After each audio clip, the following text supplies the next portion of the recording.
বাংলা ভাষা ও সংস্কৃতি চর্চায় নতুন প্রজন্মকে উদ্বুদ্ধ করতে ষষ্ঠবারের মতো শুরু হলো দেশের সবচেয়ে বড় TV reality show Ispahani Mirzapur বাংলাবিদ।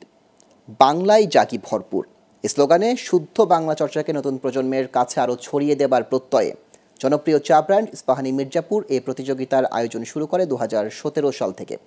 এ উপলক্ষে দুপুরে চ্যানেল আইয়ে আয়োজিত সংবাদ সম্মেলনে উপস্থিত ছিলেন ইস্পাহানী গ্রুপের পরিচালক জাহিদা ইস্পাহানী ও ইমাদ ইস্পাহানী। প্রধান অতিথি ছিলেন বাংলা একাডেমির মহাপরিচালক কবি মোহাম্মদ নুরুল হুদা। বিশেষ অতিথি ছিলেন নাট্যজন মামুনুর রশিদ। সভাপতিত্ব করেন চ্যানেল আইয়ের পরিচালক ও বার্তা প্রধান শাইখ সিরাজ।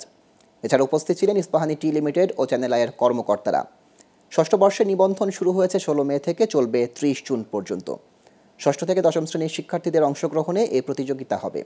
8টি বিভাগীয় শহর ও কুমিল্লা শহরের পাশাপাশি পশ্চিমবঙ্গের কলকাতা শহর থেকে প্রাথমিক বাছাই পরীক্ষার মাধ্যমে নির্বাচিত সেরা ছাত্রছাত্রীরা স্টুডিও রাউন্ডের মূল পর্বে লড়বে বাংলায় শ্রেষ্ঠত্ব প্রমাণের জন্য।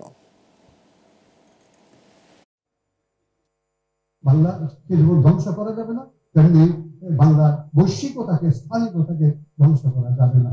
আর বাংলা ভাষা কিন্তু পরিবর্তিত হবে, যেমন পরিবর্তিত হতে হতে আমরা প্রমিত বাংলায় এসেছি। আপনারা প্রমিত বাংলা দিয়ে আমরা সবাই তর্কও করি,